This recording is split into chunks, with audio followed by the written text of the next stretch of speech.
Welcome back, and joining me for a closer look at what's played out on the market scene today is Imtiaz Suliman from Sentio Capital. Thank you so much for your time, Imtiaz. I'm not even going to talk about the markets today, even though I do note that the rand is quite strong today.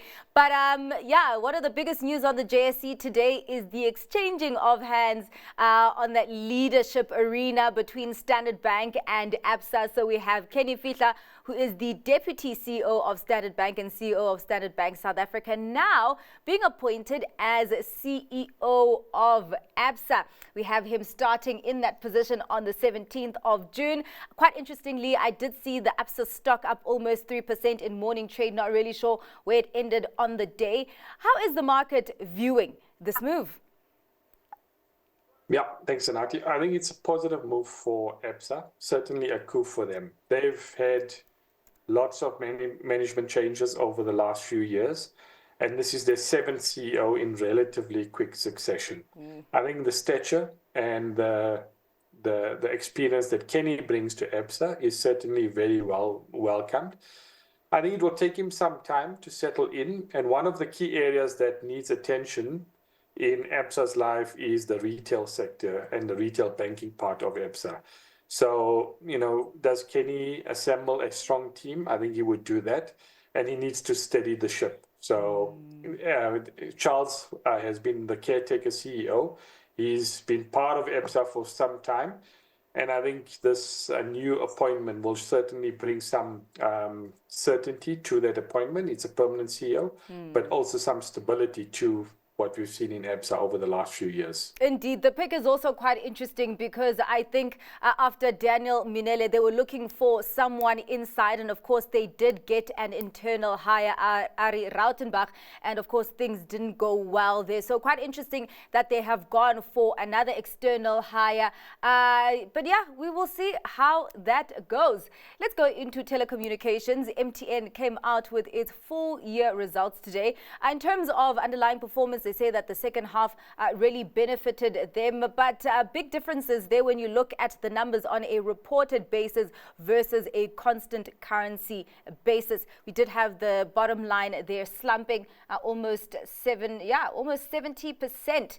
The share price did climb though, and I'm wondering, what is informing this confidence from investors at this point? Yeah, I think the one thing is that the dividend has been upped. They did come out with a stronger dividend than what they guided for. And the outcome and the outlook for next year is also for a better dividend.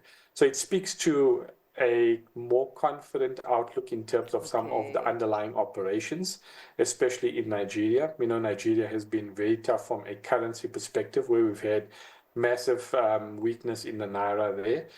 And that has meant that they've had to take some significant declines in terms of reported currency. But from an underlying perspective, we did see some regulatory changes happen, which meant that they were allowed to increase prices in Nigeria, and that certainly helps on the margin side.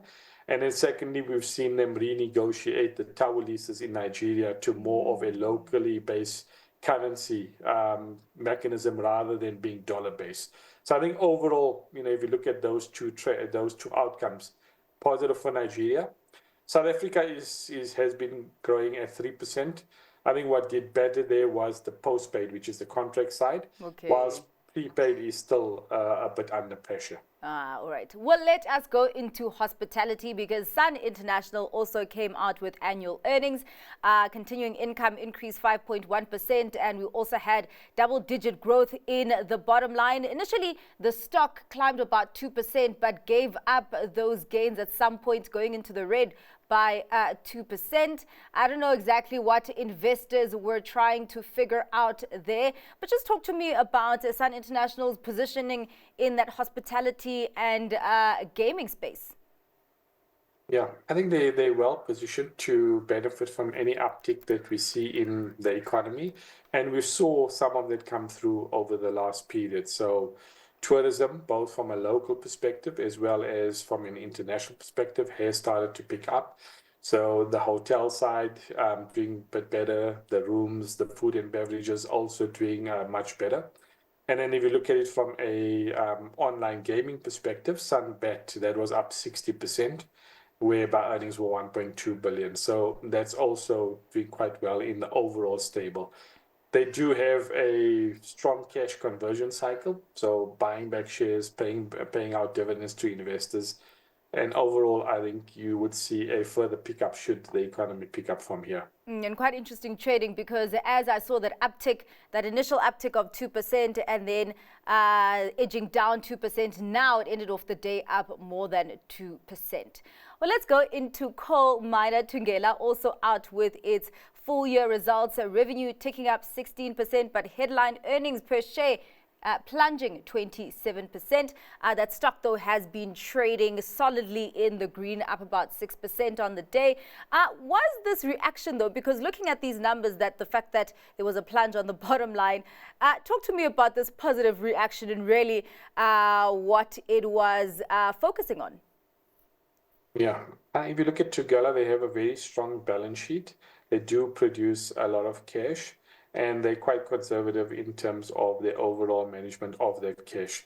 So they've initiated another buyback of 300 million rand, and this is on top of the previous buybacks that we've seen out of the company.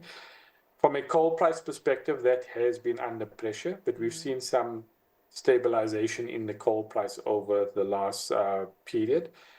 What is very encouraging is that they did mention that Transnet is performing better, and that was better in 2024 over 2023. And they're still expecting a further improvement over that. So I think that's a good sign, not just for Thungela, but for the overall economy. If we do see coal prices picking up, they're very well positioned to benefit from that. And their operation in Australia is also starting to ramp up, which will bode well for them. All right. Well, lastly, before we get to your stock pick, Imtiaz, let's take a look at RFG Holdings, food producer. They came out with a 5-month trading statement, their revenue growing by 2.1%. But interestingly, the domestic market seemed to do better than the international market. Talk to me about those dynamics. Yeah, I think we saw a bit of a tale of two halves. Domestically, we did much better, and that was largely on the back of better volumes rather than pricing. But the international segment was a bit pressured, and you know they speak about a shift in markets and some dynamics there. But overall, there was pressure from the yield in terms of some of the fruits that they do export, and that affected them from an international perspective. So I think we're seeing some signs of an improvement locally, but international does make up a big part of the overall stable, which they need to recover for them to do better from a company level perspective. All right. Well, let's get to your stock pick for today, Imtiaz. What are you choosing? No, I'm going with Netcare. I think if you look at Netcare, they have been a beneficiary of the opening up of the economy post-COVID. So now we're 3 years down that line. We've seen better volumes come or better volumes from an overall occupancy perspective, which will bode well for margins. And Netcare has been on a drive to sort of digitalize a lot of their admin functions. And on the back of that, I think you can see some good cost control measures coming through, which again will help their overall margins. So whilst revenue is not going to shoot the lights out, I think it's going to be quite steady. You should see some margin improvement. They do generate good cash, and they do share buybacks as well. So I think from an overall shareholder perspective, you should see good dividends and a total return out of Netcare that will be very supportive as they continue to recover. Well, thank you very much for that analysis, Imtiaz. Much appreciated. That was Imtiaz Suliman from Sentio Capital.